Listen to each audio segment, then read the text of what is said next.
Oke, selamat datang di pertemuan 3 ya.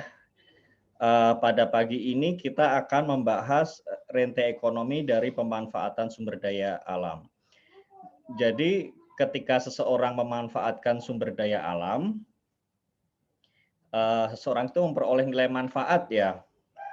Nah, ketika nilai manfaat yang diperoleh ini lebih besar daripada pengorbanan yang dikeluarkan, maka ini dinamakan rantai ekonomi. Nah, kita masuk ya, jadi bahasan kita ada 4 hal seperti ini. Pertama kita bahas dulu konsep utilitas ya. Jadi ini kan pasti sudah dapat di pengantar ilmu ekonomi. Sebentar ya, kayaknya mungkin saya matikan WhatsApp dulu ya.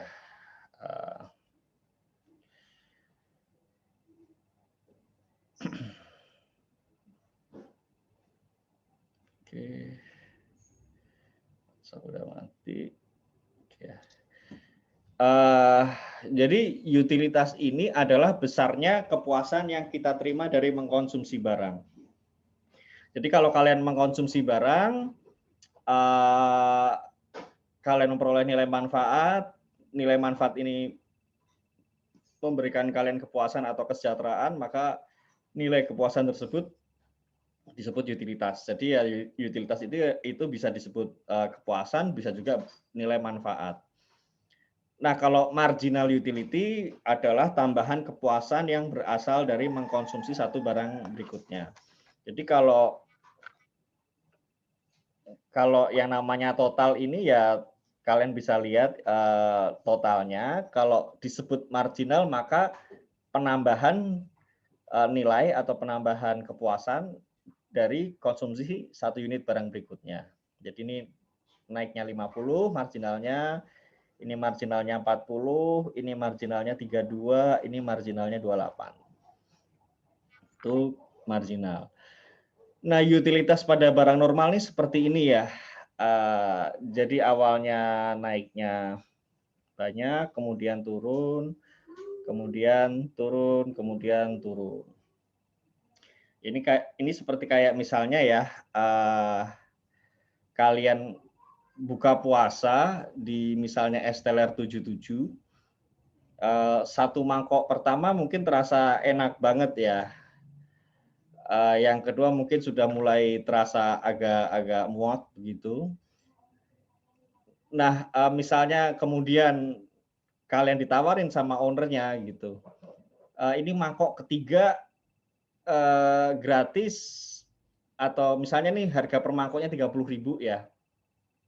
Harga per mangkoknya 30.000, kemudian ownernya bilang ke kalian mangkok ketiga 10.000 tapi harus dimakan harus habis. Kalau nggak habis tetap 30.000 gitu.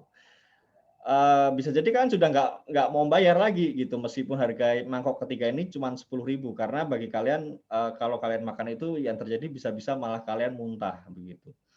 Jadi ada kenaikan tapi kenaikannya sangat kecil, bahkan ya bisa jadi pada beberapa kasus bahkan sudah minus malahan marginalnya. Nah, ini kalau kalian bisa lihat ya penambahan ini kalau kita potong ya, jadi penambahan yang ini kotak arsiran ini kita potong, kemudian kita bariskan seperti ini. Nah, ini jadi marginal utility gitu. Jadi ini total utility, kalau penambahan ini kalian potong-potong, kemudian potongan-potongan itu kalian deretkan seperti itu menjadi marginal utility. Nah,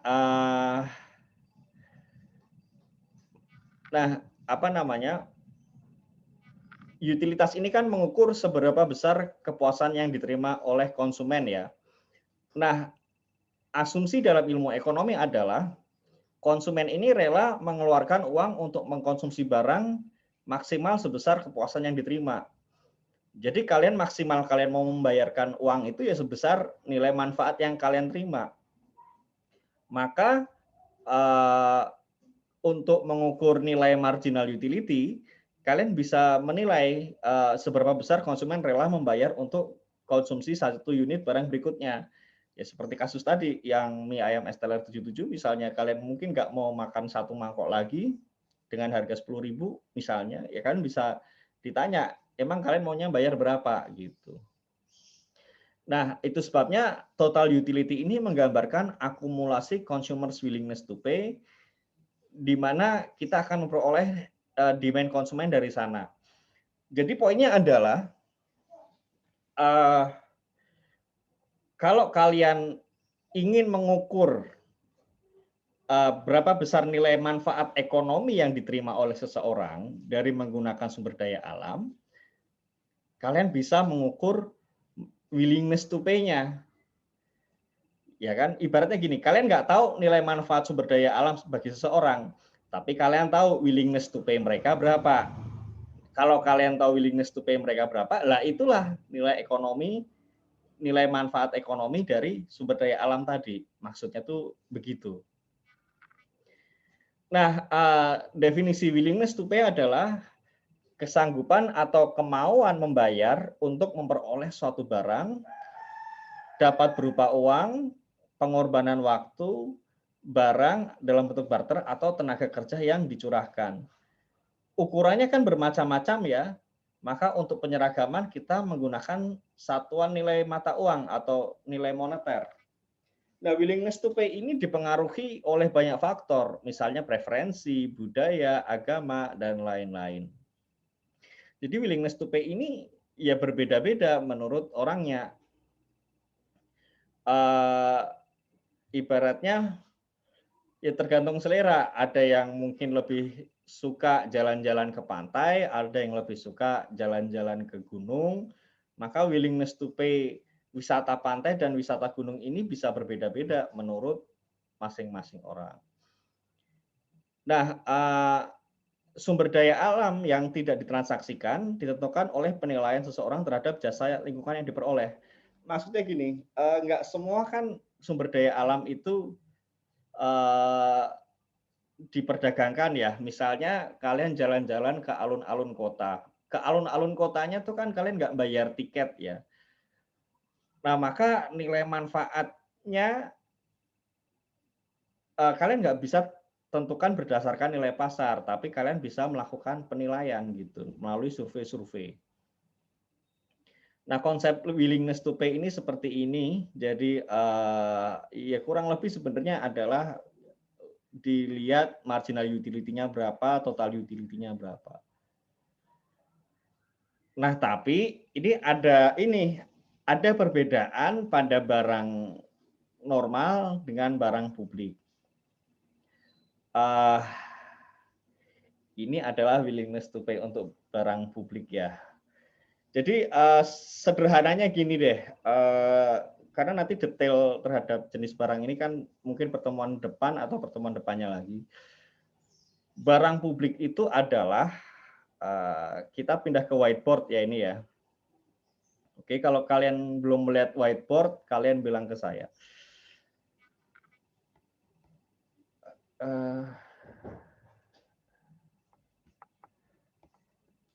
Oke, sebentar. Terlalu tebal ya.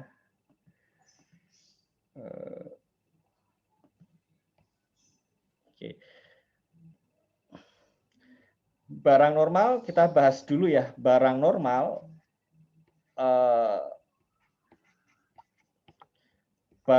itu karakteristiknya adalah pertama, atau gini deh, gini. Jadi barang itu dibedakan salah satunya adalah melalui excludability dan rivalry. Excludability itu maksudnya gimana? Maksudnya adalah barang ini ada orang yang bisa menghalangi orang lain untuk mengakses suatu barang. Jadi ini kata dasarnya exclude ya. Exclude itu berarti menyingkirkan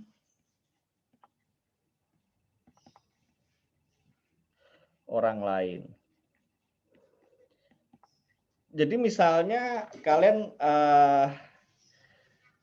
kalian punya laptop, kemudian ada teman kalian pakai laptop itu, dan kalian bisa mengatakan, tolong kalian jangan pakai laptop saya. Dan orang lain itu kemudian nggak pakai laptop kalian, berarti kalian bisa menyingkirkan orang lain dari menggunakan barang tersebut. Ya, itu artinya excludable. Kalau misalnya ada orang masuk ke pekarangan rumah kalian, kemudian kalian bisa mengatakan, tolong keluar dari halaman saya, gitu. Itu artinya kalian bisa menyingkirkan orang lain dari menggunakan barang itu excludable. Tapi kalau kalian misalnya di jalan raya, kemudian lagi nyetir, bisa nggak kalian menyingkirkan orang lain? Tolong mobil kalian jangan di jalan ini dong, gitu. Nah, kalau kalian tidak bisa menyingkirkan orang lain dari menggunakan jalan itu, maka barang itu non-excludable. Ya.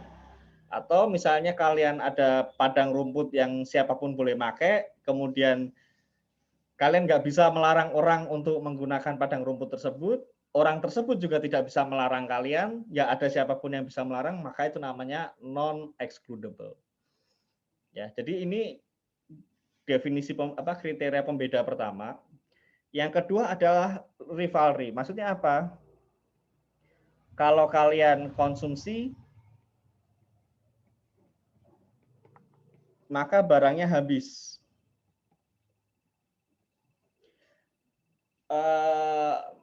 Misalnya makanan kalian makan, orang lain tentu nggak bisa makan. Ya.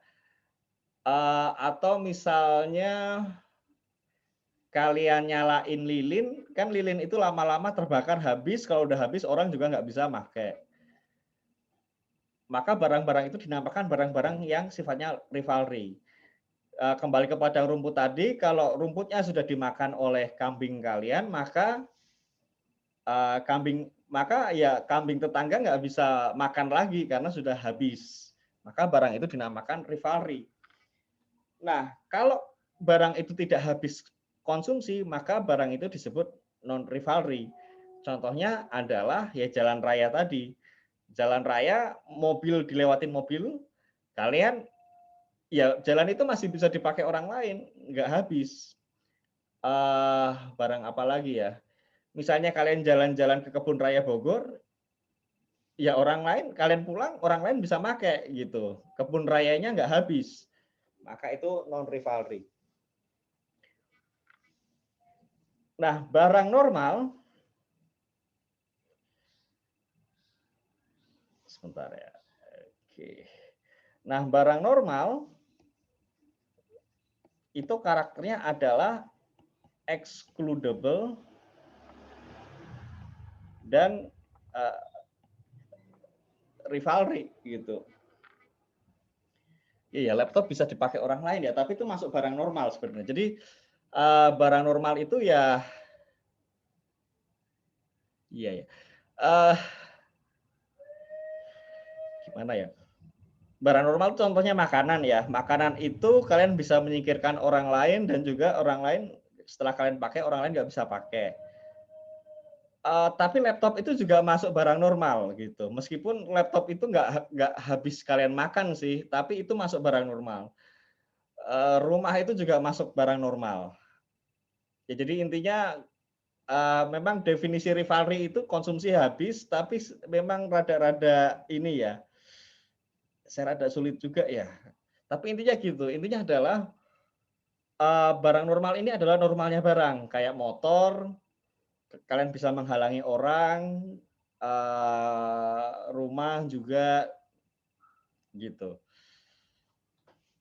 Nah, kalau barang publik itu sifatnya adalah, nanti coba saya cari tahu lagi ya, tapi rivalry setahu saya seperti itu.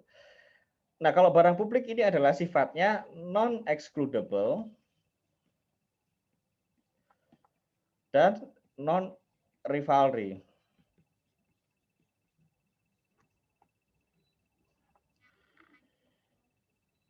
Jadi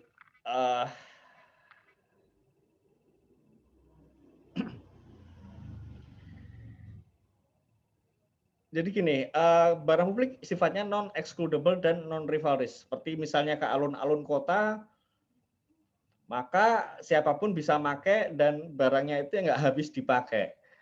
Kemudian jalan raya juga non-excludable, non-rivalry, termasuk Taman Suaka Marga Satwa itu non-excludable dan non-rivalry. Nah, kita bahas ini dulu ya. Jadi gini, kalau gimana ya bagusnya ya? Oke, jadi kalau misalnya willingness to pay pada barang normal, nih ya, barang normal, misalnya konsumen A, konsumen B, konsumen C, konsumen D. Maka misalnya konsumen A konsumsinya 1, willingness to pay-nya 50.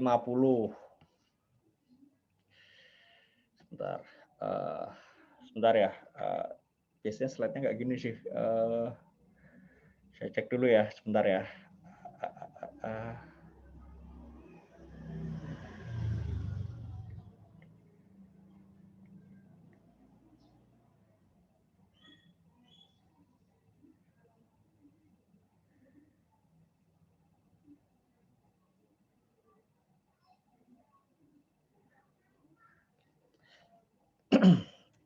Oke, misalnya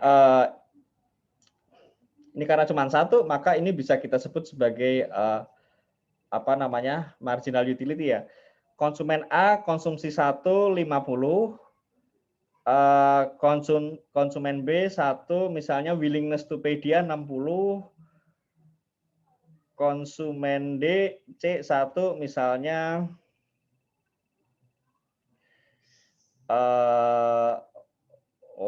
gini. Ini aja deh, sebentar ya.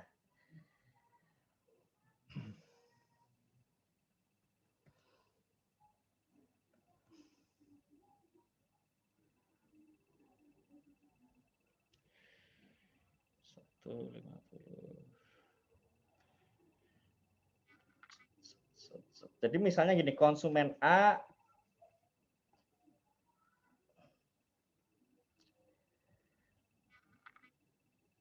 atau kita bahas yang barang publik aja dulu deh. Ini yang udah langsung jelas kelihatan di sini ya. Jadi gini, untuk barang publik, kalau barang normal kan willingness to pay-nya kan pakai kuantitas ya. Ya kan, kalau barang normal kan kalian kan melihat ini ya, ini pakai kuantitas ya, 1, 2, 3, 4, 5 ya. Kemudian utility-nya kan di sini ya. Nah, kalau pada barang publik, fokus kita bukan di kuantitas. Kenapa? Karena kuantitasnya nggak habis. Fokus kita ada di kualitas.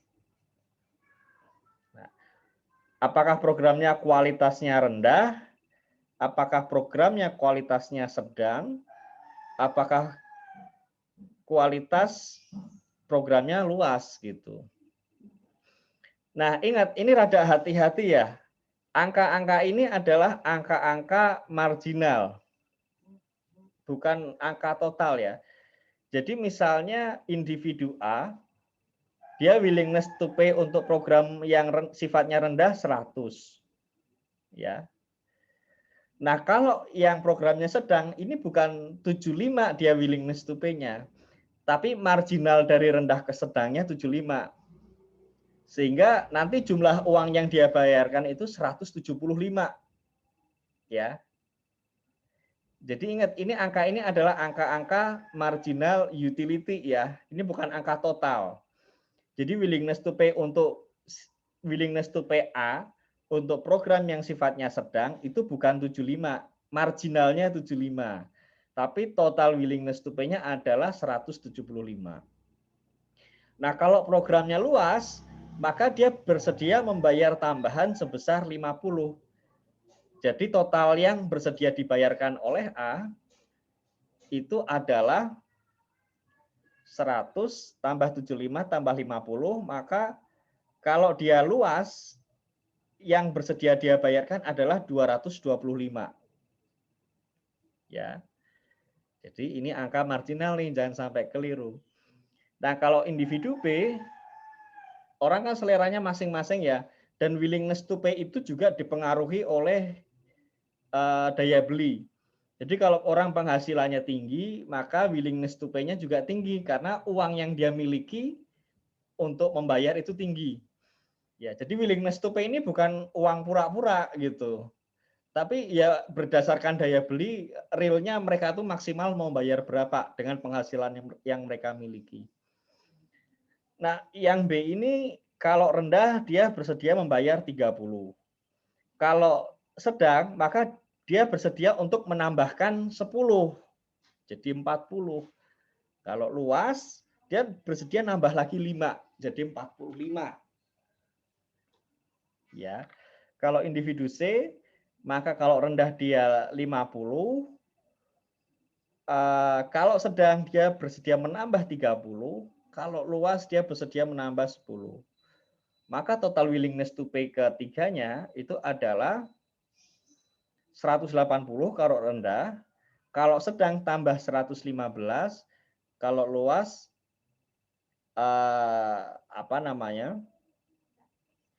tambah 65. Nah, sehingga grafiknya kalau pakai marginal ya, kalau pakai marginal maka ini rendah, ini sedang, ini tinggi. Misalnya ini 180. Ya, maka ini kalau rendah 180, kalau sedang 115, ya. Kalau luas maka 65.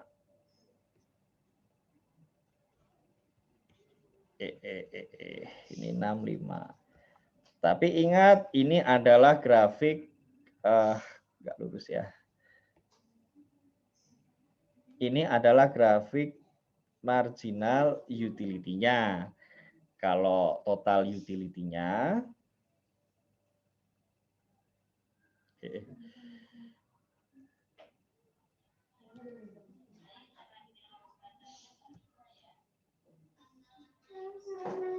coba. Kalau total utility-nya maka ini 180 tambah 115 295 tambah 65 360 ya. Oke. Ini kalau kita ini rendah, ini sedang, ini tinggi. Maka ini 360. Kalau tinggi 360, rendah 180, sedang 295 ya. Maka ini adalah total utility-nya.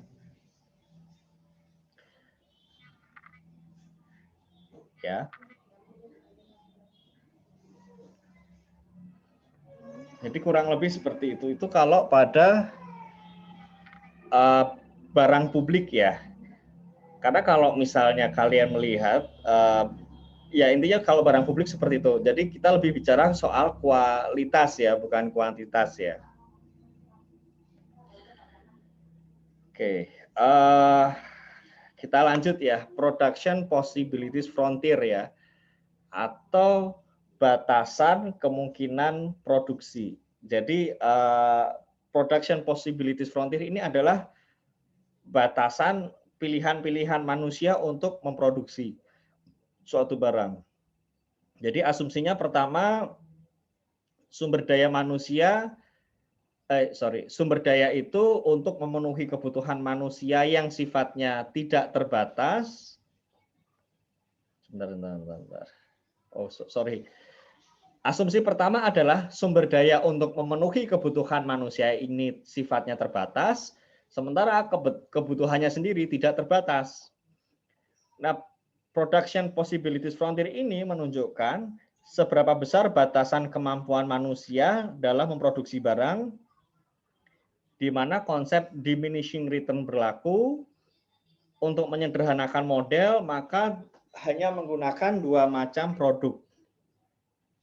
Jadi misalnya produknya pizza dan cola ya. Pizza di sini, cola di sini. Kalau produksi pizzanya 0, colanya 15 ya. Kalau produksi pizzanya 1 juta, maka produksi kolanya adalah 14 juta kaleng. Ya. Kalau produksi pizzanya 3, maka produksi kolanya ada di sini. Ya, jadi ini 2 ya, ini 12. Ya, ini 1, ini 14. Ya. Ini 3, ini 9. Nah, manusia akan memaksimalkan produksinya kalau dia berada di garis ini. Bisa aja kita memilih titik di dalam garis. Misalnya di titik Z ini kan di dalam kurva ya. 5 pizza, 3 cola. 3 pizza, 5 cola. Tapi ini nggak efisien. Kenapa? Karena kita masih bisa meningkatkan produksi tanpa melakukan pengorbanan. Kita bisa meningkatkan jumlah pizzanya tanpa harus mengurangi produksi cola, atau kita bisa meningkatkan produksi cola tanpa mengurangi produksi pizza. Ya, maka titik di dalam kurva ini mungkin saja, tapi nggak efisien. Kalau yang di luar kurva ini nggak bisa kita peroleh. Nah, maka kalau kemudian ini kurva ini kita potong-potong, ya, penambahan ini kita potong-potong, maka ini kemudian potongan ini kita jajarkan seperti ini, maka kita peroleh kurva marginal cost. Ya, jadi kalau kita lihat kurva ini kan kotak-kotak ini menggambarkan opportunity cost. Jadi kalau misalnya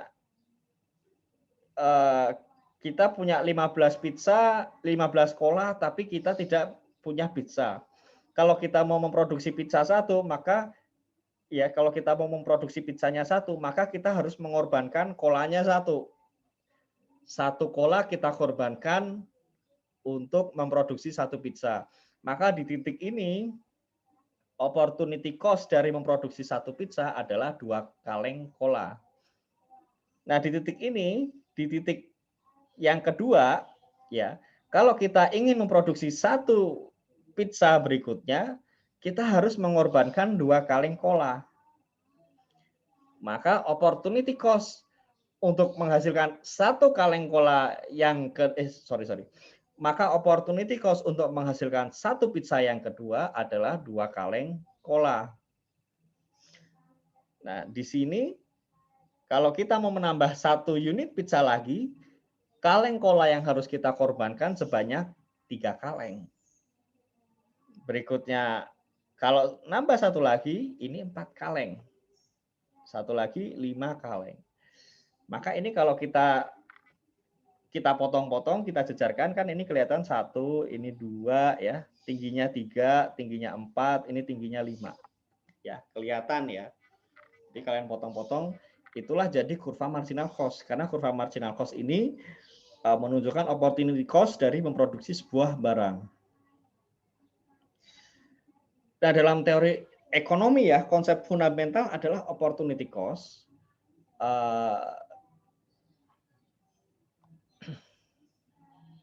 Biaya ini menggambarkan pengorbanan jika biaya yang digunakan untuk membeli faktor produksi atau dibelanjakan pada suatu barang dengan alternatif lainnya. Jadi intinya adalah ya berapa yang kita korbankan untuk memproduksi barang lainnya. Nah,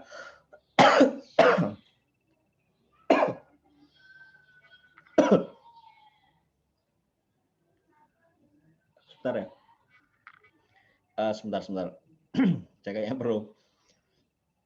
Sebentar.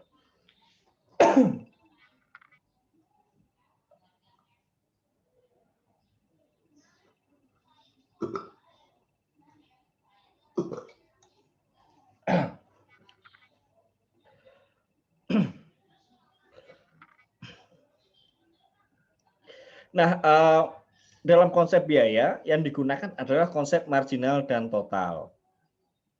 Kalau marginal itu berarti penambahannya ya. Kalau total ini berarti ya yang marginal tadi dijumlahkan. Nah, dalam ekonomi konsep marginal merupakan konsep fundamental. Apa ya istilahnya ya? Ini kalau dibacakan kayaknya rada membingungkan ya kalimat ini ya. Jadi intinya gini, dalam analisis ekonomi mayoritas, kalau kita nanti untuk mengetahui posisi equilibrium pasar, maka konsep marginal ini yang akan lebih banyak kita gunakan. Kita lanjut ya, rente sumber daya alam ya, atau REN.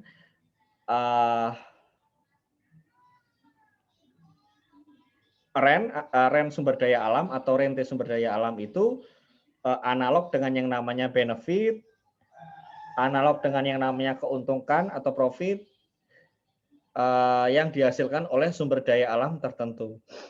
Nah, rente sumber daya alam ini berbeda-beda sesuai dengan tingkat hasil dari sumber daya alam tadi atau tingkat manfaat yang dihasilkan oleh sumber daya alam tadi. Misalnya tergantung tingkat kesuburan, kemiringan, jarak, dan lain-lain. Tanah yang lebih subur, maka nilai sewanya sebagai lahan pertanian akan lebih besar daripada tanah yang kurang subur.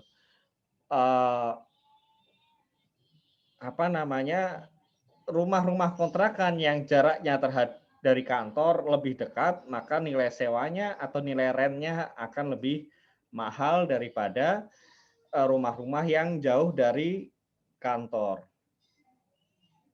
Nah, rente sumber daya alam ini adalah surplus, ya ini perbedaan antara harga yang diperoleh dengan biaya per unit input. Ya, jadi rent ini adalah surplus ya. Rent ini adalah surplus, yaitu antara harga yang diperoleh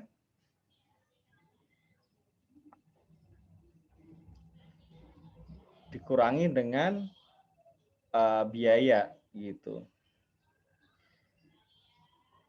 Ini atau bisa juga sebenarnya antara utility yang diperoleh dikurangi dengan cost yang dibayarkan untuk memperoleh utility tersebut. Sehingga rent ini tidak lain adalah residual setelah seluruh biaya dibayarkan dan biasanya diterima oleh pemilik sumber daya.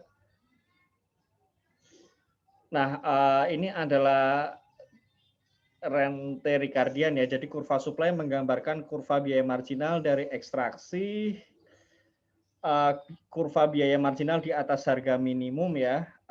Ini price minimum. Surplus adalah harga yang diterima di atas harga minimum. Sehingga selisih positif antara harga dan biaya marginal.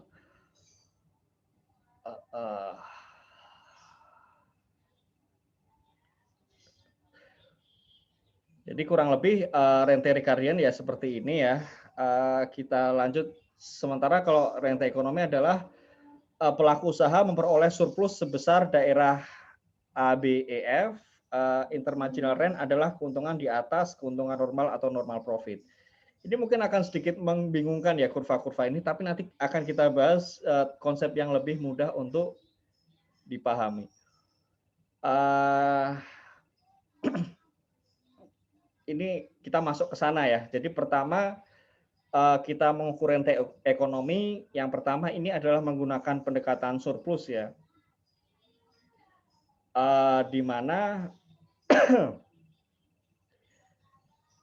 diasumsikan pemerintah tidak melakukan intervensi kebijakan, sehingga rent ini langsung diterima oleh pelaku ekonomi sebagai surplus produsen.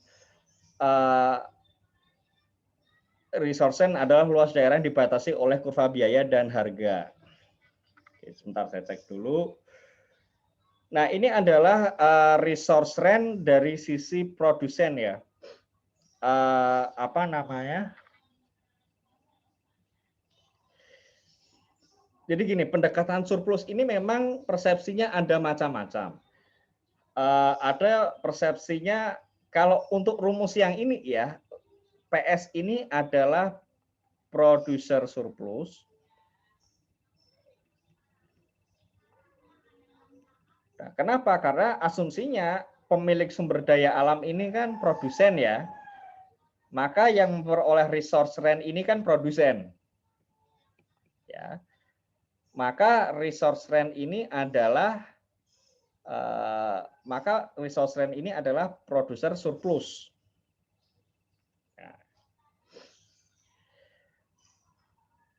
Harga dikali kuantitas ini bahasa bisnisnya adalah revenue atau pendapatan. Ya. Harga dikali kuantitas ini harga barang dikalikan jumlah yang terjual, revenue kan, pendapatan. Ya. Nah, ini ya rumus integral ini adalah cost. Ini adalah integral dari marginal cost. Kita kembali ke kurva marginal cost di depan ya. Ini kan marginal cost kan seperti ini ya kurvanya ya. Ya. Kita masuk ke, atau gini aja nggak apa-apa. Marginal cost ini kan kurvanya seperti ini. Ya. Total cost adalah penjumlahan dari marginal cost ini. Ya. Marginal cost ini kalau kita jumlahkan, jadi total cost untuk memproduksi 5 pizza adalah dari sini sampai sini nih. 5 blok ini kita jumlahkan. Luasnya, Ya, luasnya kita jumlahkan. Kenapa? Karena ini pengalinya 1 ya. Ini pengalinya 1. Ini pengalinya 5, maka ini luasnya 5 ya. Jadi luas arsiran ini kita jumlahkan. Maka kita peroleh 5, 4, 3, 2, 1. Berarti 6, 12, 15 ya kalau nggak salah ya. Maka kalau memproduksi 5 pizza, total biayanya adalah 15 kaleng cola. Ya. Kalau kalian cuma memproduksi 4 pizza, maka ya yang dijumlahkan cuman ini. 1 tambah 2, 3, tambah 3, 6, tambah 4, 10.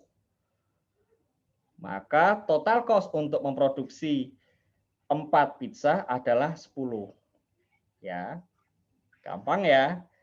Gampang karena grafiknya linier. Ini kita tinggal jumlahkan luasnya. Tapi bayangkan kalau grafiknya itu nggak linier begitu. Tapi misalnya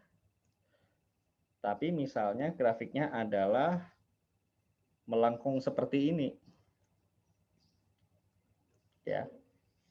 Kan nggak bisa pakai kotak-kotak tadi. Ya. Lalu gimana cara menghitung luasnya? Misalnya ini 5 ya. Kalau kurvanya melengkung, kita pakai metode apa?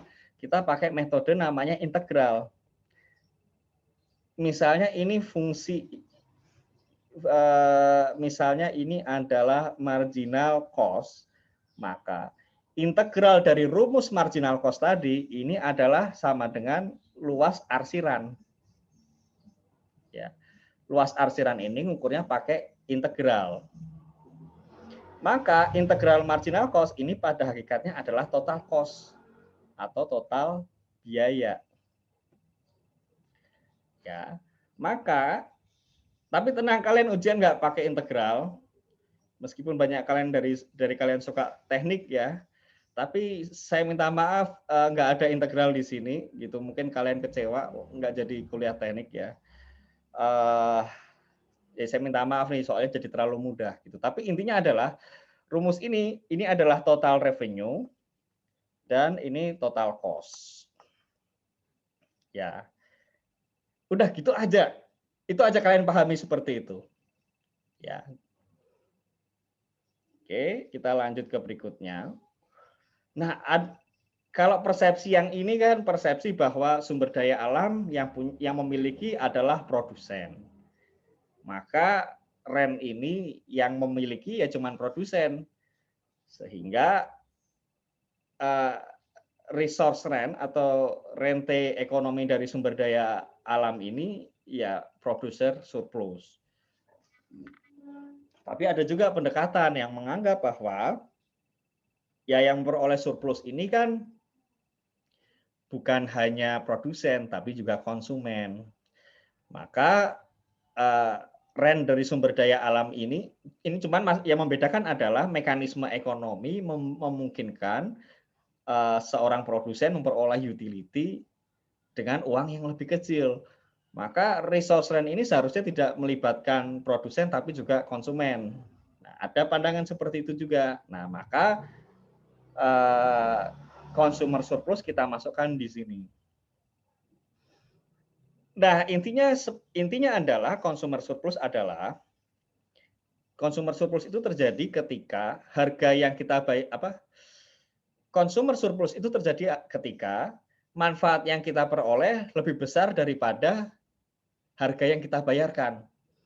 Kita sebenarnya rela membayar 20, tapi produsen cuma minta harga 15 ke kita.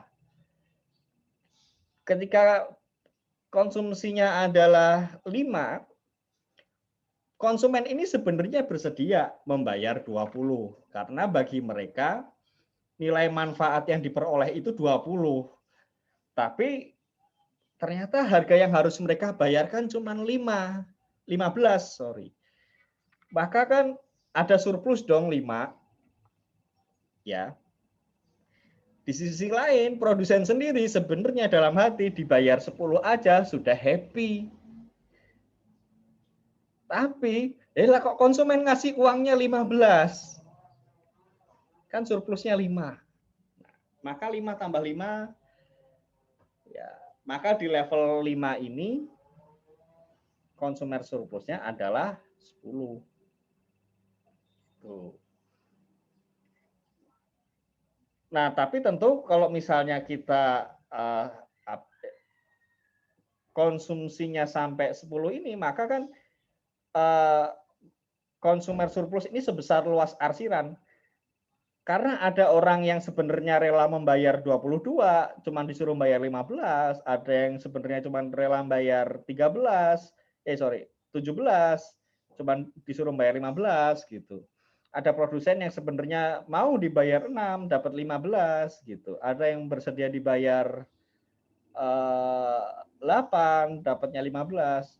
Nah, ini luas arsiran ini kita hitung, maka ini jadi consumer surplus, jadi producer surplus.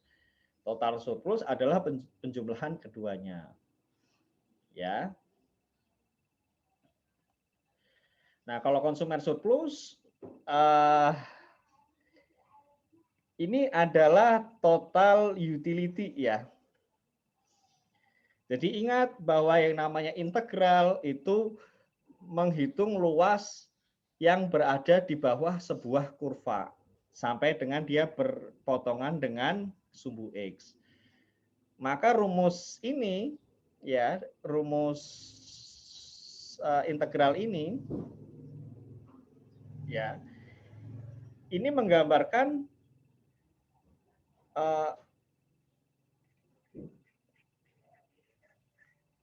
luas arsiran dari atas sampai bawah sini. Gitu. Dia sampai bawah sini nih, sampai nyentuh sumbu X. Ya. Dikurangi total utility dikurangi dengan harga yang dibayar.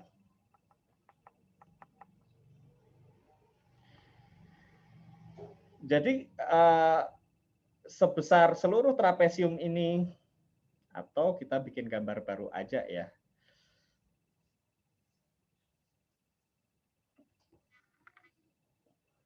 Jadi misalnya begini, maka sumbu X ini kan, misalnya sampai sini ya, 10. Maka integral dari demand tadi itu adalah sebesar ini. Dikurangi harga yang kita bayarkan di sini. Ya. Maka dikurangi yang ini, ya. Maka ini adalah kita peroleh consumer surplus di sini. Ya. Kayak gitu. Terus jadi ini intinya adalah consumer willingness to pay atau total utility dikurangi money paid atau uang yang dibayarkan. Ya.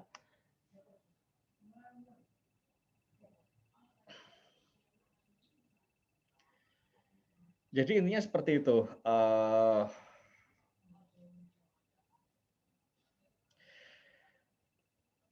Jadi misalnya keseimbangan pasarnya di sini ya, equilibriumnya di sini, konsumen konsumsinya di sini,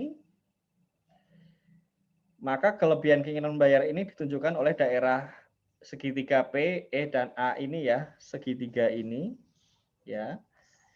Nah ini adalah surplus konsumen.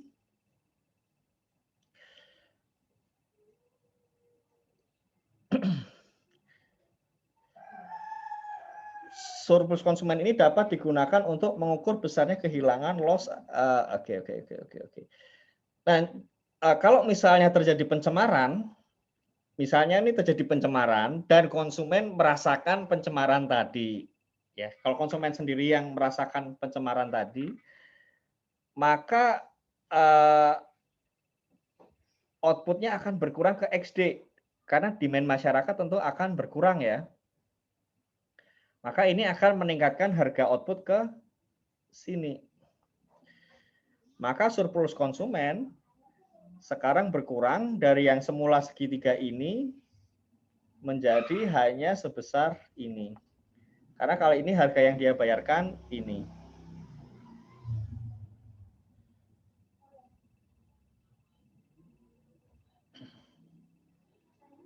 Sehingga besarnya perubahan surplus ini dari yang semula ini menjadi hanya itu, ya, sebesar yang kehilangan ini mencerminkan perubahan kesejahteraan dari masyarakat karena perubahan kualitas dan kuantitas sumber daya. Jadi area yang hilang ini ya, PD, P star, B dan E ini mencerminkan perubahan kesejahteraan karena adanya perubahan dari kualitas sumber daya alam tadi. Perubahan kualitas yang mengakibatkan perubahan kuantitas. Gara-gara kualitas kehidupan kita tercemar, keinginan kita konsumsi jadi menurun. Jadi misalnya kalian mungkin suka makan sate kambing misalnya, dan kalian baik-baik saja. Tapi kemudian misalnya kalian kena kolesterol, sehingga kalian harus mengurangi konsumsi kalian. Nah, maka kehilangan kesejahteraan kalian karena kolesterol ini adalah sebesar yang saya arsir warna biru tadi. Maksudnya itu kurang lebih seperti itu. Nah, ini kalau ini produser surplus ini sudah kita bahas tadi ya. Jadi intinya adalah kalau yang ini adalah total revenue dan ini adalah total cost. Maka total economic surplus adalah consumer surplus plus producer surplus. Ini adalah consumer surplus tambah producer surplus. Maka ini adalah total utility dikurangi total cost, total economic surplus. Ya, tapi kalian tenang ya, nanti ujian nggak keluar. Saya minta maaf karena ini berarti ujiannya mungkin nggak sesuai dengan standar kesulitan yang kalian harapkan. Tapi ini nanti nggak keluar. Ini untuk pengetahuan aja ya. Nah, misalnya pemerintah menerapkan pajak, maka apa yang terjadi? Misalnya pajaknya kepada penjual ya. Pajak kepada penjual itu kan contohnya PPH ya, terutama PPH. Maka pajaknya ini kemudian akan mengakibatkan penurunan penurunan supply. Nah, ini kan kurva ini nampaknya kan sepertinya di atas, Pak. Ini kan kurvanya di atas, apa yang turun gitu. Sederhananya gini, kalau kurva ini bergeser ke kanan, maka namanya supply-nya naik. Kalau kurva ini bergeser ke kiri, maka supply-nya turun. Ya. Jadi kalau dia bergesernya ke kanan, maka ini supply naik. Kalau bergesernya ke kiri seperti di sini, maka namanya supply-nya turun. Ya. Jadi jangan melihat dari atas bawahnya, tapi naik turun itu kalian lihat dia gesernya ke kiri atau ke kanan. Ya. Di sini karena terjadi adanya pajak, maka supply ini bergeser ke kiri. Itu artinya supply-nya turun.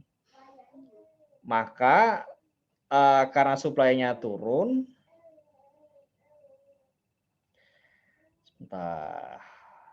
karena supply-nya turun, maka sekarang karena gini ya, kalau supply ini ditambahkan selisih di sini nih adalah selisih pajaknya gitu, selisih. Jadi misalnya jualannya 350 unit ya. Kalau 350 unit kan harusnya uang yang dibayarkan kan $3 ya. Tapi karena pajaknya $1,5, maka barang yang $3 ini di kuantitas yang sama naik menjadi 4,5. Ya. Nah, pada kasus kita ini equilibriumnya di 325. Harga barangnya apa namanya?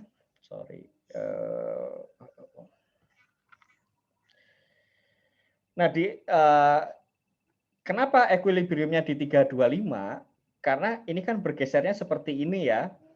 Kemudian perpotongan antara yang baru ini, garis supply yang baru dengan demand ini ada di sini, terjadinya di sini nih. Tapi ini harus hati-hati. Harga yang dibayarkan konsumen adalah 4. Harga yang diterima produsen adalah 2,5. Selisihnya 1,5 ini milik pemerintah. Jadi dalam bentuk pajak. Maka equilibrium kita di sini nih 325. Harga pasar yang dibayarkan konsumen adalah 4. Ya. Sementara uang yang diterima oleh produsen adalah 2,5. Ya. Jadi equilibriumnya di sini dan di sini. Bagi konsumen equilibriumnya di sini, bagi produsen equilibriumnya di sini. Karena ini adalah harga yang dibayarkan oleh konsumen, ini adalah harga yang diterima oleh produsen. Kita punya 2 harga di sini. Nah, kalau pada penjual, ingat yang bergeser adalah kurva supply. Kalau pajaknya kepada penjual. Kalau pajaknya kepada pembeli, maka yang bergeser adalah kurva demand. Pajak terhadap pembeli itu apa aja? PPN, bea masuk, ya kalau nggak salah, bea masuk, Tapi ya bea masuk kemudian cukai itu adalah pajak kepada pembeli. Ya. Karena kayak cukai tujuannya adalah untuk mengubah perilaku konsumen, maka cukai itu dikenakan kepada pembeli. Penjual itu hanya membantu membayarkan.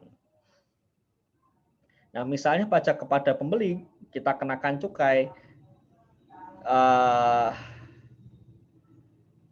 misalnya pajaknya sebesar 1,5.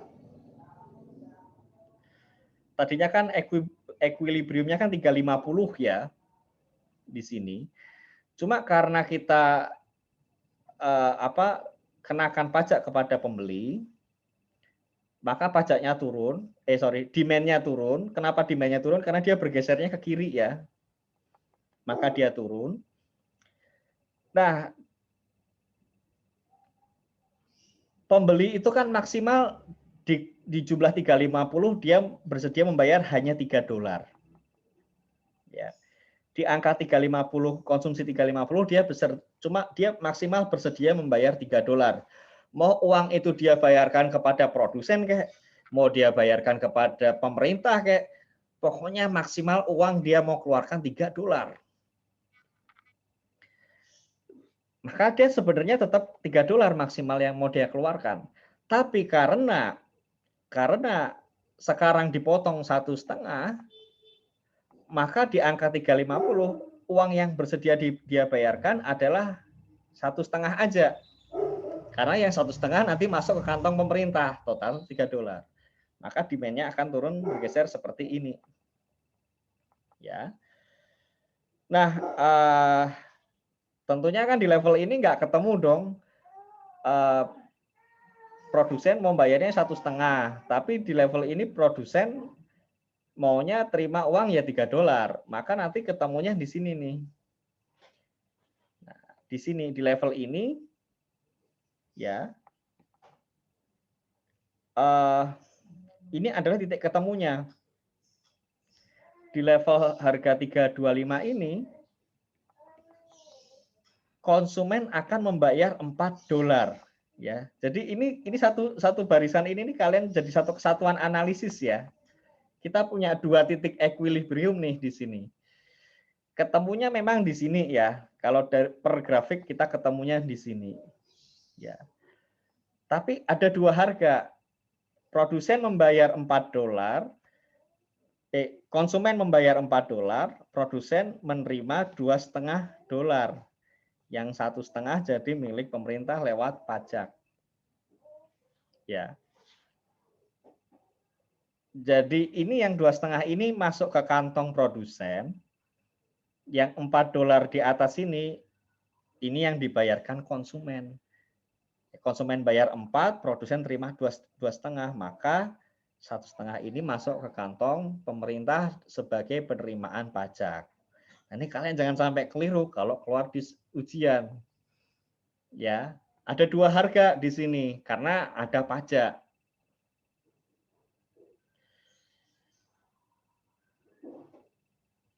Ya. Ini sebenarnya masih kayak tadi ya. Jadi kalau kuantitas yang kita konsumsi segini, kalau harganya bisa turun ya dari P1 turun ke P2, maka kuantitas yang kita konsumsi makin banyak, maka ini adalah surplus konsumen dari konsumen lama karena sekarang dia konsumen lama ini konsumsinya jumlahnya sama, tapi harga yang dia bayarkan lebih murah, sementara ini adalah orang-orang yang tadinya nggak bisa konsumsi, dia akhirnya bisa konsumsi. Ini kalau harga turun, maka surplus konsumen naik. Nah, ini kalau yang surplus produsen, kalau harga naik, maka surplus produsen asalnya ada dua penambahannya. Jadi produsen lama nggak perlu repot-repot, dia sudah dapat tambahan harga lebih bagus, ditambah produsen baru dia memperoleh surplus lagi. Ya. Nah, sekarang kita bahas government rent ya atau rente pemerintah ya. sebagai institusi yang mendapat mandat untuk mengelola kepentingan masyarakat demi kesejahteraan bersama, maka pemerintah dapat memungut pajak. Pajak ini dipungut untuk kepentingan bersama, diantaranya untuk mencegah ketimpangan sosial dan untuk pengadaan barang publik. Nah, pemungutan pajak ini tidak hanya mempengaruhi titik equilibrium, tapi juga mempengaruhi total surplus dalam perekonomian. Jadi ketika kita negara memungut pajak bukan hanya mempengaruhi equilibrium, tapi juga mempengaruhi total surplus dalam perekonomian. Nah, ini kita kembali ke kasus kita ya.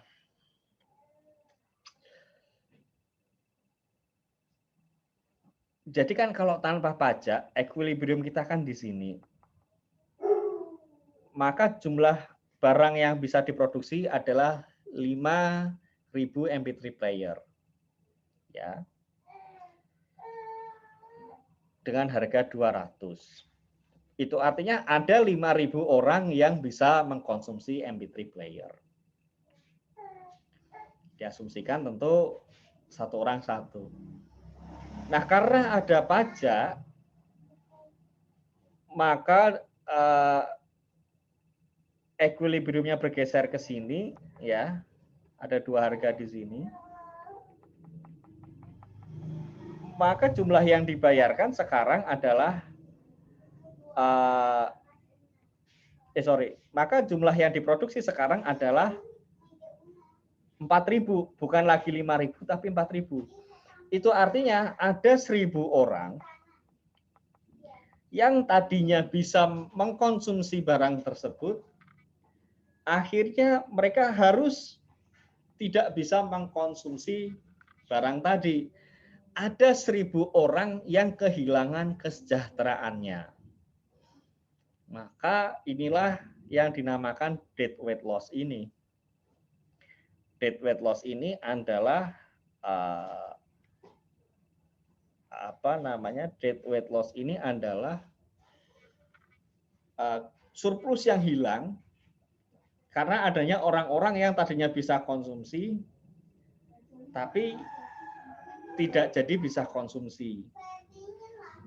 Misalnya nih, kalau ini misalnya kalau tanpa pajak, misalnya ya, iPhone mungkin harganya cuma 8 juta.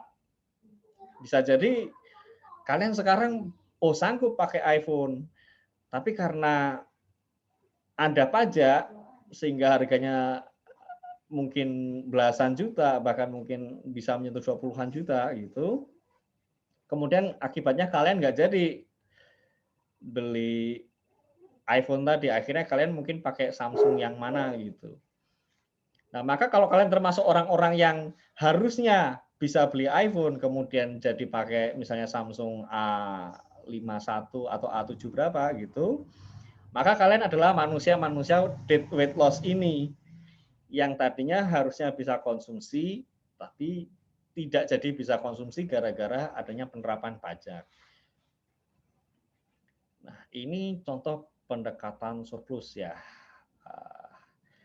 Kalian kalau gambar kurva sudah bisa kan ya? Atau enggak? Coba saya tanya dulu. Bisa kan ya?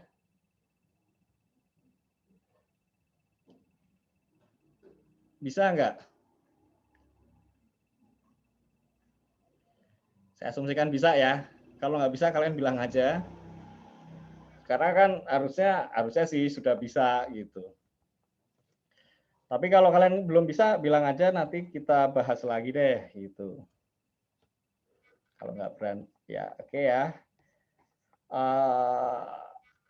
Jadi permintaan price sama dengan ini P ini price ya, atau harga 80 dikurangi 4Q gitu ya. Marginal cost sama dengan 8 tambah 0,8Q gitu ya. Equilibrium ini tercapai ketika marginal revenue sama dengan marginal cost. Nah, karena diasumsikan produsen itu tidak bisa mempengaruhi harga itu given, maka marginal revenue ini ya sebesar harga tadi, sama dengan marginal cost. Ya, marginal revenue itu adalah price, maka ini 80 dikurangi 4Q sama dengan 8 ditambah 0,8Q. Maka ini adalah 72 sama dengan 4,8Q. Maka kuantitas yang diproduksi adalah apa ya? Saya cek kalkulator. 72 dibagi 4,8. Maka kuantitas yang diproduksi adalah 15. Ini adalah equilibriumnya. Jadi Q star adalah 15, P 80 dikurangi 4Q ya. P 80 dikurangi 4Q. P sama dengan 80 dikurangi 4Q. P sama dengan 80 dikurangi 4 kali 15. Maka price sama dengan 80 dikurangi 60. Maka price adalah 20. Maka equilibrium kita adalah harga 20, kuantitas 15. Ini equilibrium kita. Surplus konsumen dan surplus produsen. Oke, wah ini berarti mau nggak mau kita gambar ya. Atau kita punya solusi tanpa menggambar.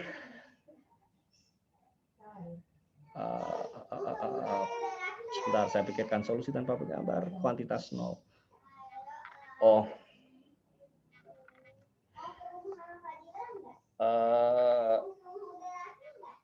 Ya, ini kan quantity di sini ini adalah price ya.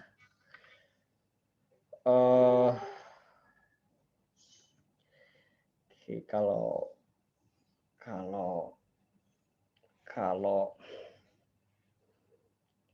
ya kan gini ya. Berarti kan ini price 0 di sini, price 15, quantity 15 di sini. Maka ketika quantity 0, ketika quantity adalah 0, maka price adalah price 0 adalah 80 ya, sorry, 80. Kalian udah di whiteboard kan ya? Saya asumsikan udah di whiteboard ya. 80 dikurangi 0 ya, 0Q. Maka pada price 0 ini adalah 80 ya. Ini 80. Ini kan linear ya, 80. Oke. Ini 80, ini 20. Ya, di sini.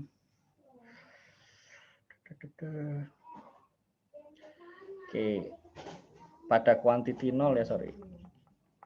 Pada quantity 0, marginal cost 0 adalah marginal cost tadi rumusnya apa? Ini kalau males gambar ya, ini solusinya begini ya, 8 tambah 0,8 dikalikan 0. Oke. Oh, ini tadi harusnya 0 kalikan 4 ya. Sorry, ini 0 kalikan 4. Ini 0,8 kalikan 0. Marginal cost ketika dia 0 adalah 8. Maka ini adalah 8. 80, 28. Oke. Kuantitinya 15 nih. Ya. Ini 80 ke 8. Ya. Ini adalah 72 ya. Maka surplus konsumen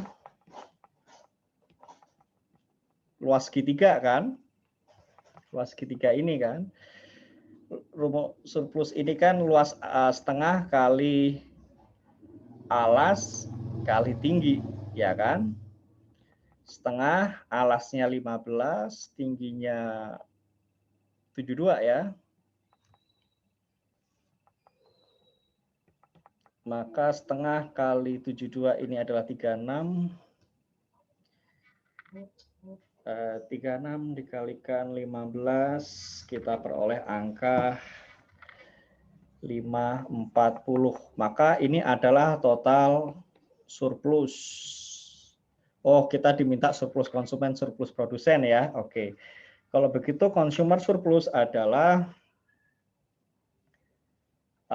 setengah kali alas kali tinggi, alasnya 15, tingginya adalah 80 dikurangi 20, ini 60, ya 60. Gimana ini?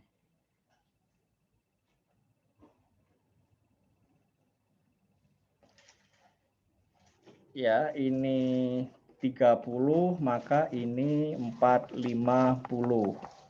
Ya. Produser surplus adalah setengah kali 15 dikalikan 20.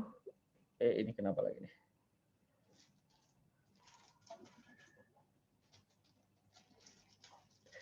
(20) dikalikan dikurangi 8 ya, 12 ya. 12 ini 6 ya, 6 kali ini 30. Sebentar. 6 kali 15 90 ya. Ya, maka consumer surplus 50, producer surplus 90, kalau dijumlahkan 540. So ini kalian paham atau enggak ya? Paham atau enggak nih sejauh ini? Saya tanya dulu nih. Paham enggak? Kalau malu-malu kalian chat aja deh di bawah gitu. Gimana? Paham atau enggak? Izin Pak, yang nentuin apa titik atasnya itu saya belum paham kali Pak. Belum. Oke, yang siap. P80 gitu Pak. Oke, siap. Oke ya. Titik atas kenapa 80 ya? Titik atas ya, titik atas ini kan posisinya ketika kuantitas 0. Ya. Maka kita masukkan saja kuantitas 0 ini ke sini dan ke sini. Ya. Ya. Atau kita kita ulang lagi ya, kita ulang lagi. Kalau equilibrium udah tahu kan ya cara dapatnya ya. Kalau belum tahu nanti kalian boleh tanya lagi. Kebetulan kurva ini linier ya. Jadi dia bukan eksponensial yang melengkung tapi garis lurus. Karena dia garis lurus, maka kan bentuknya kita tahu udah pasti ini segitiga. Ya. Maka asal cukup kita tahu tingginya berapa, alasnya berapa, maka itu aja kita udah bisa ngitung luas. Ya. Nah, berdasarkan tadi kan kita sudah tahu bahwa equilibriumnya ada di titik kuantitas 15, harga 20. Harga 20. Ya. Kita kan mau ngitung segitiga nih. Maka kita perlu tahu titik ini dan titik ini. Ini kan price ya. Oke, mungkin kalian mendengar teriakan-teriakan seperti biasa, namanya juga di rumah ya. Masuk kolong apa nih? Oh, kolong kursi ya, maklum anak bayi ya. Ini kurva price ya. Ini kurva MC nih. Ya. Kalau kalian lihat kan price ini kan minus ya. Maka makin tinggi kuantitas, price ini makin turun ya. Sementara MC ini plus. Maka ini kenapa nggak bisa digeser ya? Aduh, mana ini? Sebentar, ini. Oke. Nah, sementara MC, maka dia makin tinggi kuantitas, maka dia makin tinggi karena plus, ya. Oke, kita tahu di titik ini adalah titik 0. Kita mencari P0. Kita cari MC0 di sini. Maka Q ketika dia 0, ini P0 adalah rumus P ini kan 80 di minus 4 kali, ini Q0 aja kita namakan ya, Q0, yaitu 80 dikurangi 4 dikali 0. Maka ini 80 dikurang 0 ya, 80. Maka ini 80 nih di sini. Nah, ya. Kita kembali Q0 sama dengan 0. MC0 sama dengan 8 plus 0,8 kalikan Q0. Ya, 8 ditambah 0,8 dikalikan 0, maka kita peroleh 8 plus 0 sama dengan 8. Maka kita peroleh ini angkanya 8. Ya. Nah, kita tahu ini 15 nih. Ya. Ini 15. Kita udah dapat alas. Kita udah dapat tinggi. Kita tahu ini segitiga karena garisnya pasti lurus. Ya, maka tinggal hitung aja 80 dikurangi 20 ini 60. Setengah kali 60 kali 15 kalian dapat ini. Ya. 20 dikurangi 8 12. Setengah kali 12 kali 15 kalian dapat yang ini. Ya, ini produser surplus. Ini konsumer surplus gitu. Kira-kira paham atau masih belum paham? Paham, Pak. Makasih, Pak. Oke, sama-sama. Oke, sejauh ini paham semua enggak ini? Kalau ada yang belum paham, bilang dulu nih. Mumpung kita belum maju ya. Oke, kalian pahami dulu deh gitu. Kalau belum paham bilang aja gitu ya.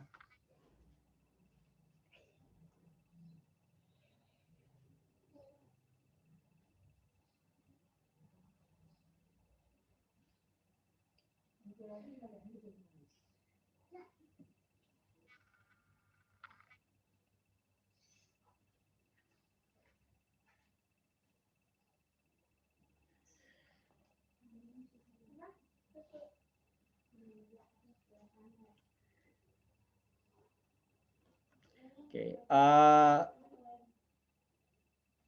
ada yang mau ditanyakan? Atau kita lanjut dulu? Oke, kalau belum ada yang nanya, kita lanjut dulu ya. Nanti kalau kalian masih bingung, bilang aja ya. Oke, pertanyaan berikutnya. Jika diterapkan pajak sehingga output menurun menjadi 10 unit.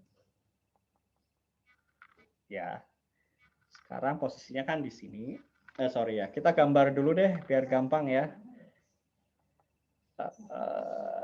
Tapi karena di soal ini ada perintah menggambar, maka besok-besok berarti kalian gambar.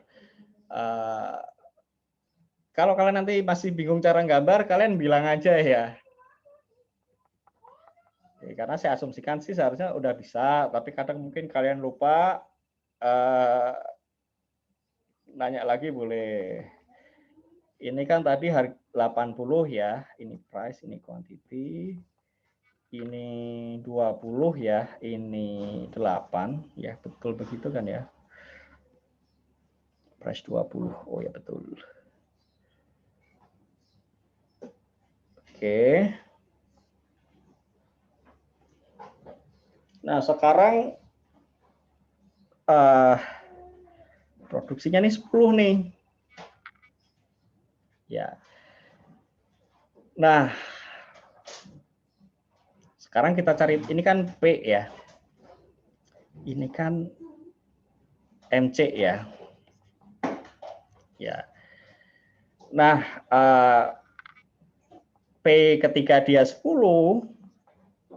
ya, ketika kuantitinya 10, maka ini 80 dikurangi 4 dikali 10.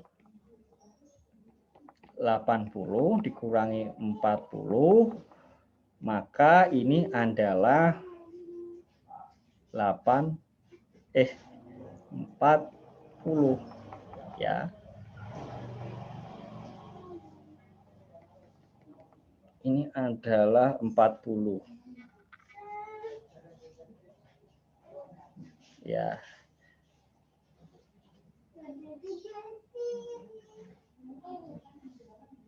Sementara MC10 adalah 8 ditambah 0,8 kalikan 10 sama dengan 8 ditambah 8 sama dengan 16. Maka ini 16. Maksudnya apa nih sekarang? Maksudnya adalah konsumen bayar 40.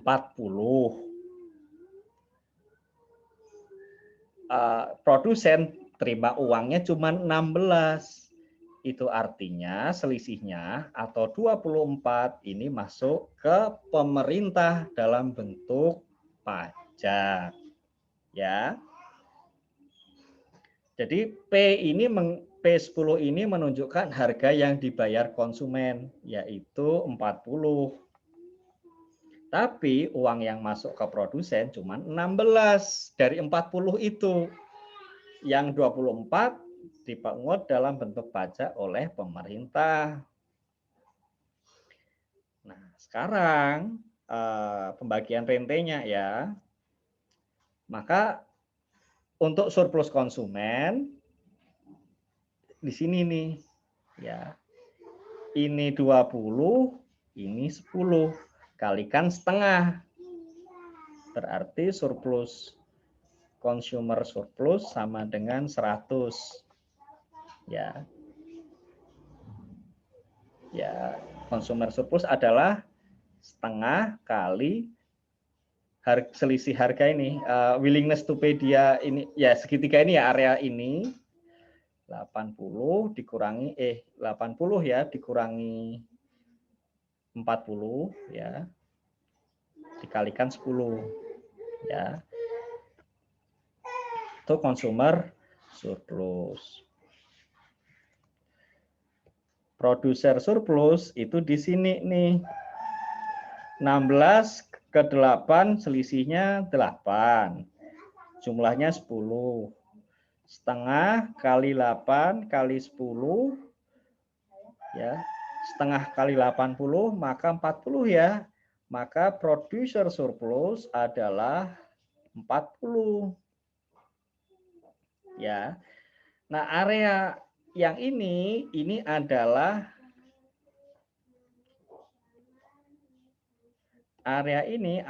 government rent. Ya, government rent. Ingat, ini bentuknya bukan segitiga ya, tapi persegi. Ya, persegi panjang nih. Maka jangan dikalikan setengah. Ini 40, ini 16. Berarti yang diterima pemerintah 24. 10 ya.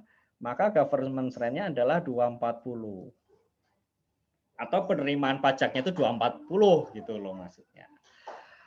Maka redistribusi surplusnya kalau pemerintah menerapkan pajak sehingga output menurun, maka consumer surplusnya sekarang menjadi 100, produser surplusnya 40, government rent-nya adalah 240. Nah, ada kendala nggak sejauh ini?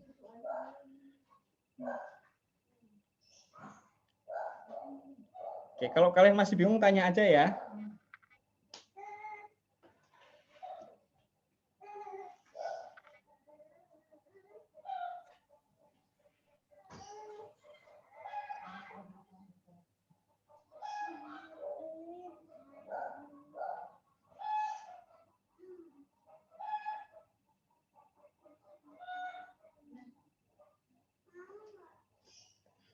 Oke, nah ini saya asumsikan karena nggak ada yang nanya, saya asumsikan semua paham nih.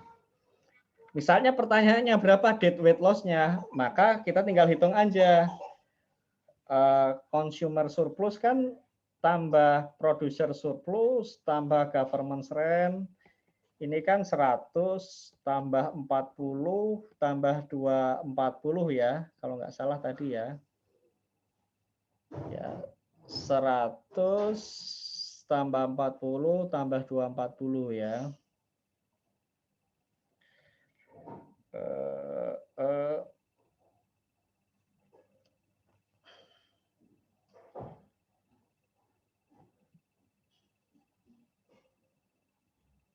Aduh. Oke,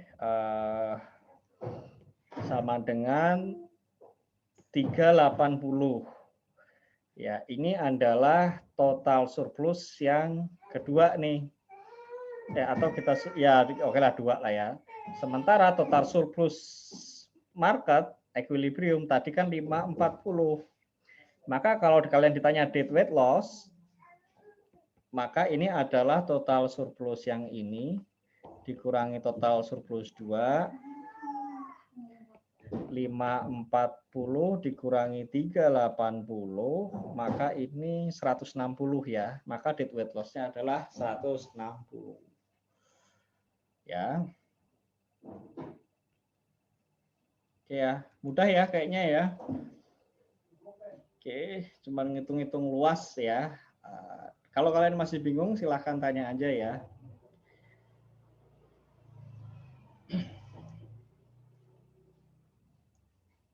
Oke, kita lanjut ke berikutnya, pendekatan harga bersih.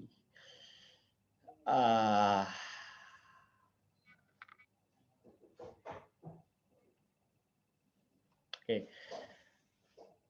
Pendekatan harga bersih ini adalah mengukur resource-nya ya, yaitu total revenue dikurangi IC ini adalah intermediary consumption atau konsumsi barang-barang intermediary maksudnya adalah barang-barang yang digunakan dalam proses produksi. Jadi misalnya plastik yang digunakan dalam proses produksi, maka plastik yang itu jadi barang intermediary. Kemudian misalnya bensin menjadi solar misalnya. Jadi pabriknya tenaganya pakai solar, maka solar itu menjadi intermediary consumption. CE ini adalah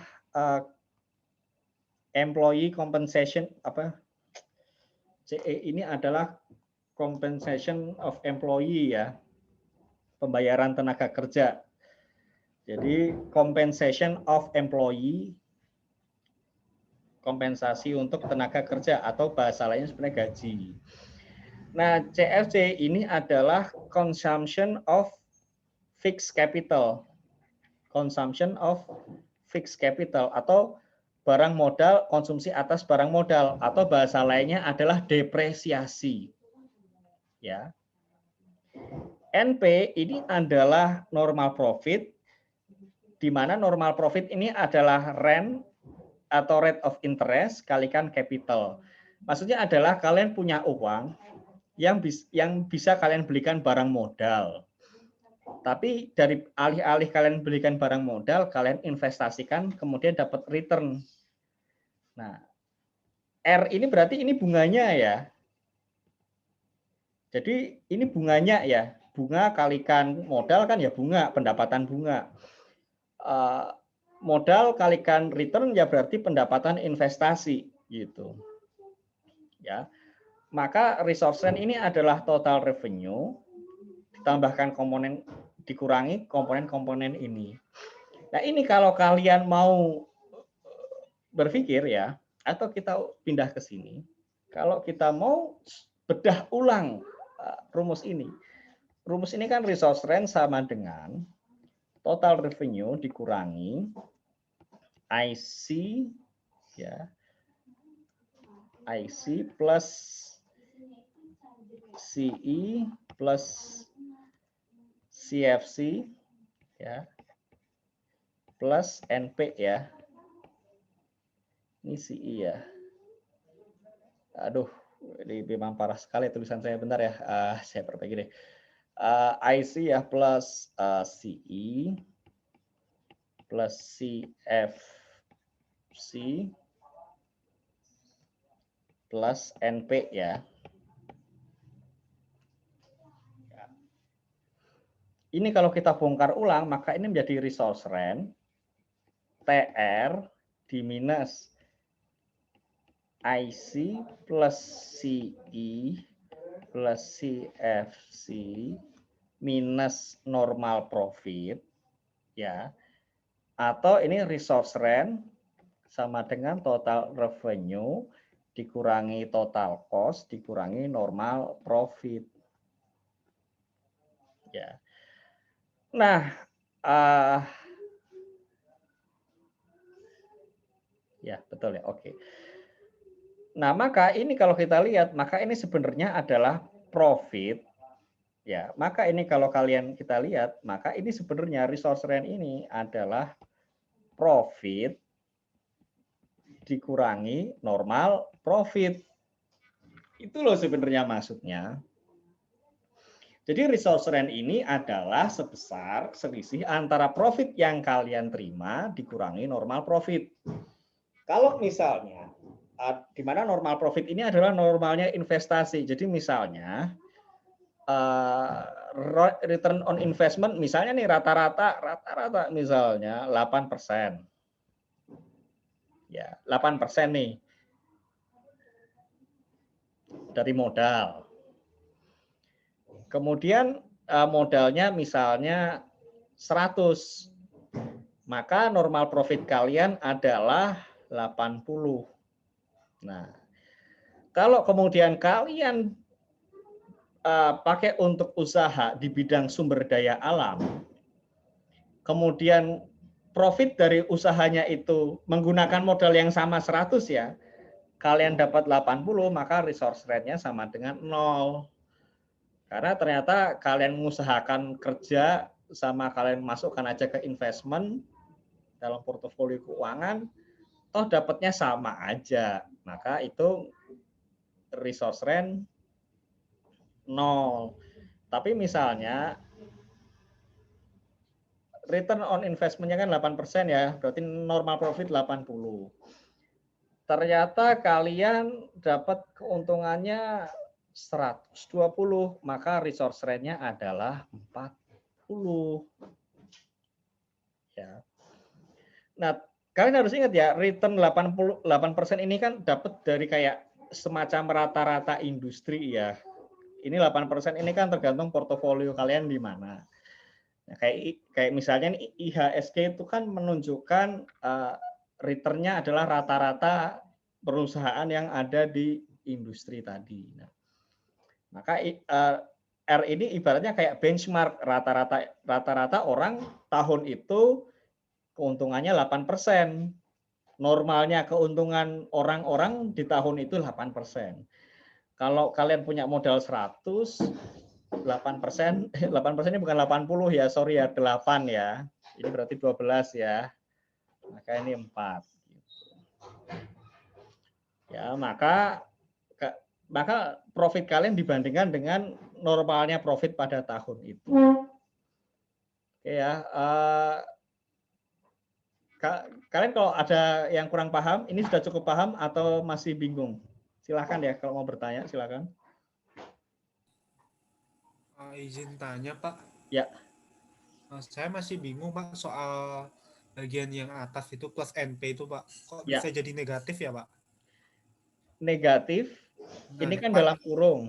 yang bagian NP-nya Pak plus CFC plus NP, tapi kok di bawahnya langsung berubah negatif gitu Pak? Karena Saya dia masih kurang dikeluarkan, paham. terima kasih ya. Karena dia dikeluarkan dari ini, kurung ini. Ini kan tadinya dia dalam kurung nih. Iya. Ya. Iya Pak. Angka paling depan kan minus ya. Nah, kalau dia dikeluarkan dari kurung, maka minus dikalikan positif, maka dia jadi minus. Oh iya. Oh ya, paham Pak. Oke ya. Oke Pak, makasih Pak. Yuk sama-sama. Iya kan, kalau masih bingung bilang aja ya. Oke, sebentar.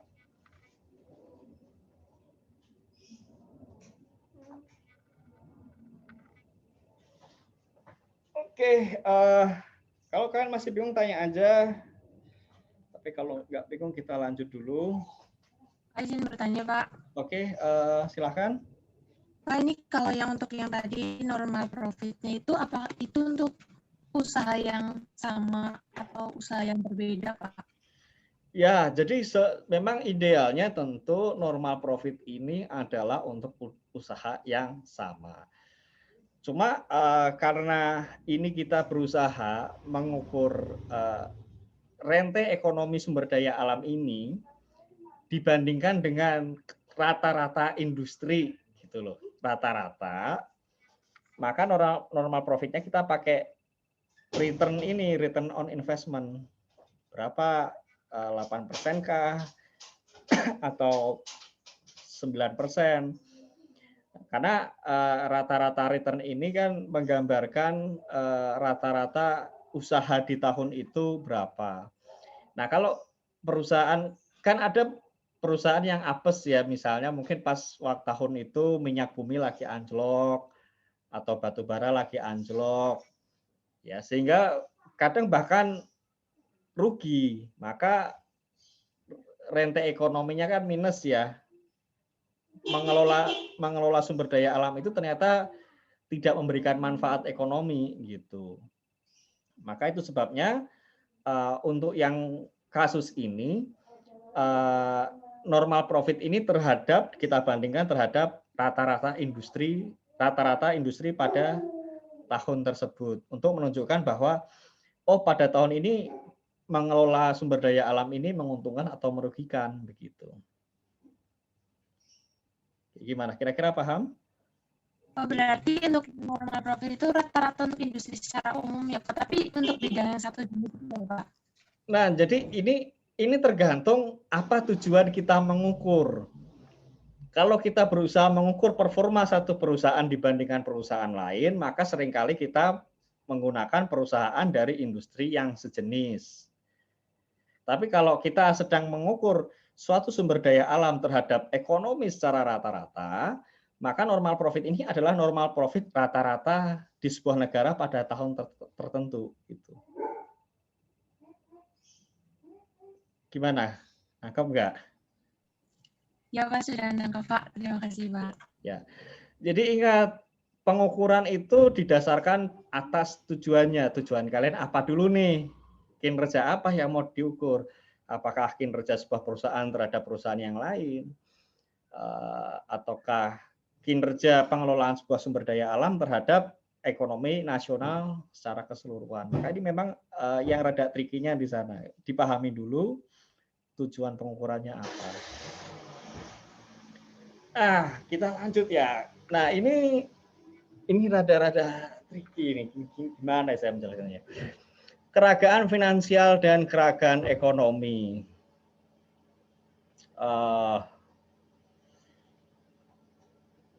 Sebentar ya. Intinya gini. Keragaan finansial dan keragaan ekonomi ini kita melakukan readjustment ya, atau penyesuaian ulang. Ini kita contoh keragaan finansial, keragaan ekonomi. Nah, kalau keragaan finansial kita berusaha mengukur profit atau keuntungan. Kalau keragaan ekonomi kita berusaha mengukur economic rent atau rente ekonomi. Nah, penerimaannya kan kita lihat ya, ini kan sama ya. Sebentar, saya nggak kelihatan itu. Oke, ini kan kelihatan ya, sama ya. Nah, biaya operasional ini kita lihat nih, BBM sama, oli sama, perbekalan sama, SIB, surat izin berlayar mungkin ini maksudnya sama, retribusi sama, biaya tambat sama. Total biaya operasional sama. Gaji upah tenaga kerja sama. Nah, ini kemudian ini ada yang membedakan. Ini pemeliharaan masih sama ya. Lain-lain masih sama. Nah, ini yang membedakan. Ini di sini ada pembayaran bunga.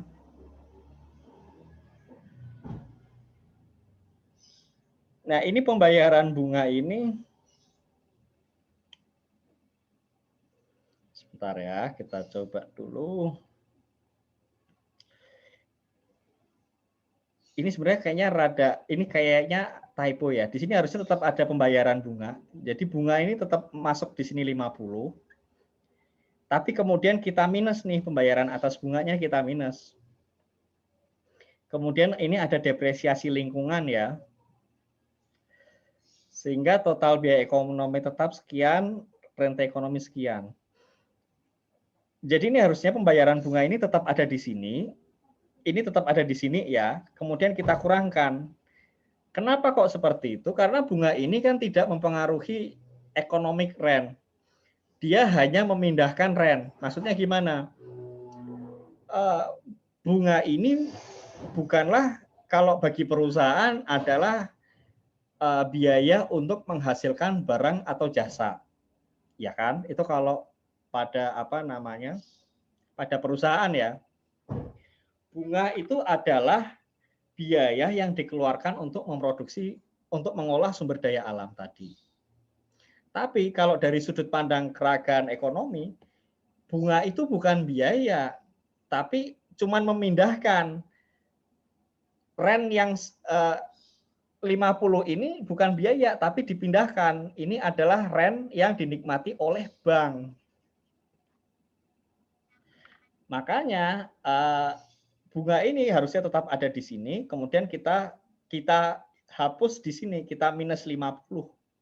Sehingga bunga di sini menjadi 0.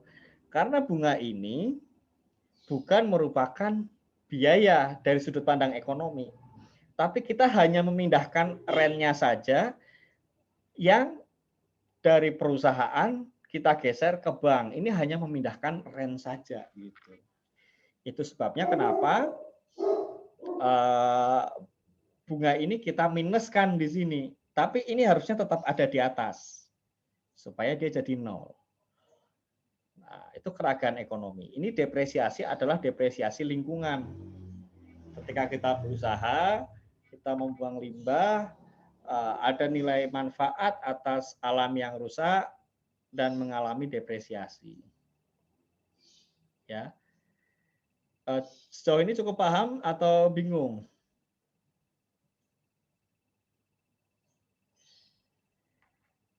Ya.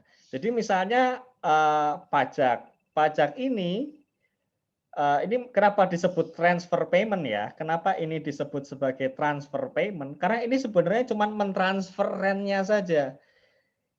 Ini rent ini ditransfer dari perusahaan ke pemerintah.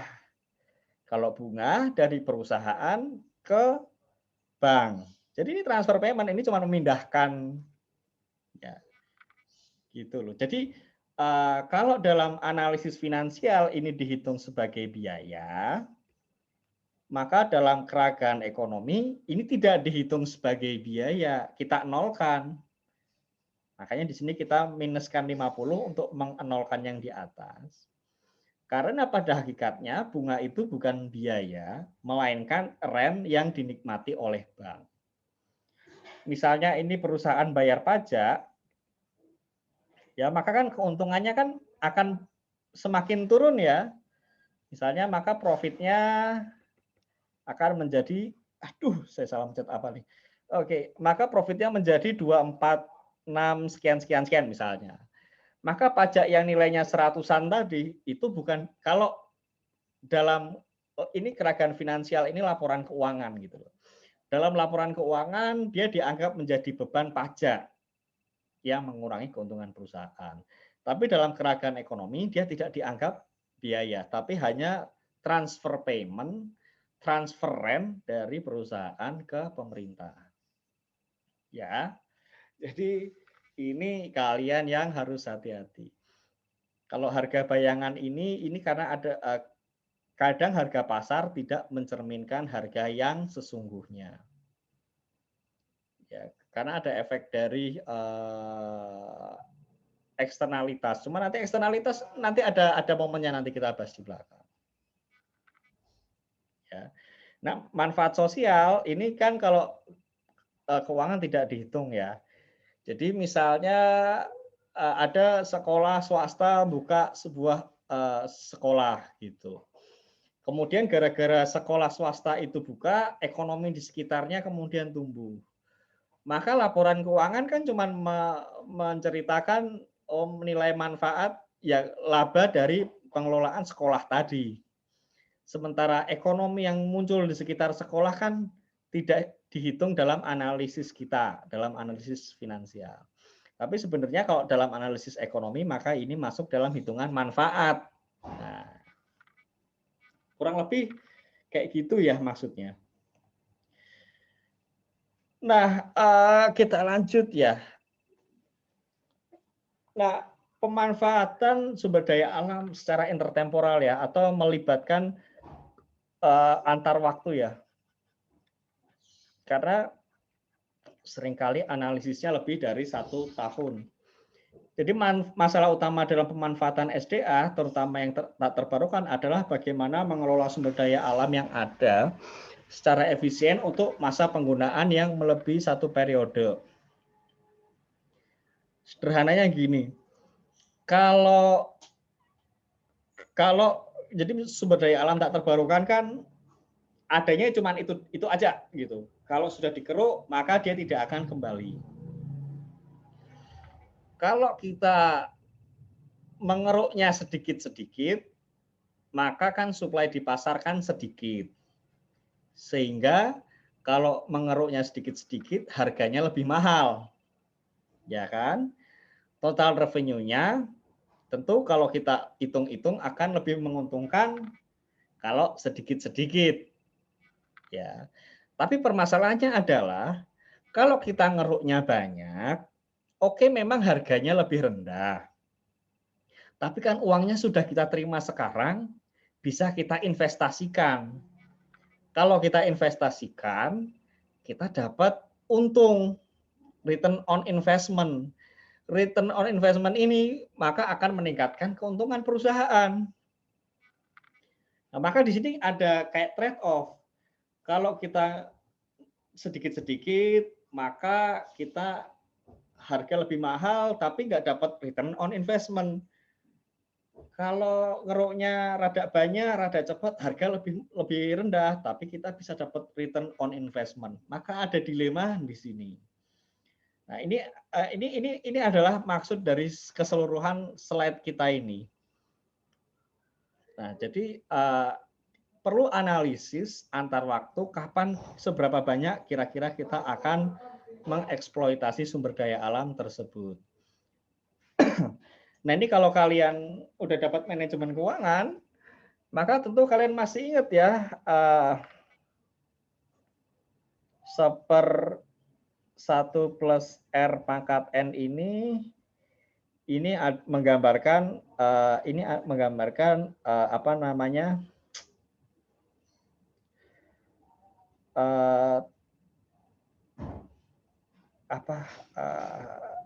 cost of time ya, kalau nggak salah ya, cost of time. Jadi ketika kalian menunda mengeruk, maka kalian kehilangan opportunity cost.